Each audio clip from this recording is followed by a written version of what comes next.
জানতে পারলাম কি করে জল আসে, কি করে মাটি আসে, আর কি করে গাছ আসে। এবারে আমি বলবো কি করে এই তিনটে জিনিসের যত্ন নিতে হয়। ঠিক আছে, তিনটে ছোট্ট ছোট্ট পয়েন্টস বলবো এক একটা। প্রথমে জল দিয়ে শুরু করছি। জল আমরা কি করে সেভ করতে পারি? প্রথম, আমরা যদি কল বন্ধ করে রাখি তাহলে জল সেভ হবে। যদি খুলে রাখি তাহলে সব জল বেরিয়ে যাবে, তাহলে জল শেষ হয়ে যাবে। সেকেন্ড, হারভেস্ট রেন ওয়াটার, মানে বৃষ্টি পড়লে তুমি বালতি দিয়ে রাখো যাতে বৃষ্টির জলটা বালতিতে পড়ে, তাহলে জল সেভ হচ্ছে। সেই জলটা তুমি গাছে দিতে পারবে, তাহলে জল সেভ হলো। Third, keep rivers clean.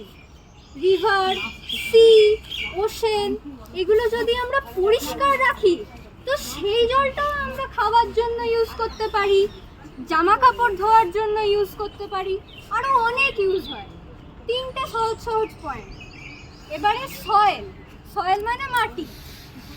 সয়েলের first point, stop soil erosion.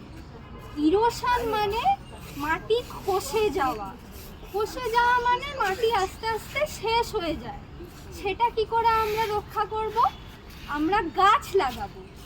গাছ লাগালে রুটসগুলো নিচে যাবে, রুটগুলো ধরে রাখলে মাটিটা আর খসবে না, তাহলে আমরা সয়েল সেভ করতে পারবো। Second, keep soil clean. পরিষ্কার রাখো। নোংরা করে দিলে, প্লাস্টিক ফেললে সয়েল নোংরা হয়ে যায়, সেটা ক্ষতিকারক।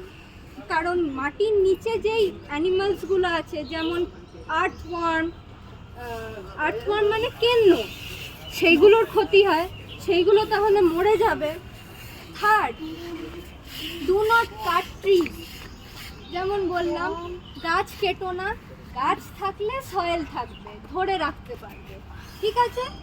Third and last, plants. আমরা প্ল্যান্টস কীভাবে রক্ষা করতে পারি? বেশি বেশি গাছ লাগাও। গাছ লাগালে আরও অক্সিজেন পাবো আমরা, ঠান্ডা হবে জায়গাটা। Second, avoid cutting trees. গাছ না কাটলে গাছ আরও বাড়বে, সোজা কথা। Third, stop forest fires. এটার মানে কি? গাছ শুকনো হয়, গাছে গাছে ঘষা লাগলে আগুন জ্বলে ওঠে, সেই আগুনটা যাতে না জ্বলে সেটা আমাদের খেয়াল রাখতে হবে।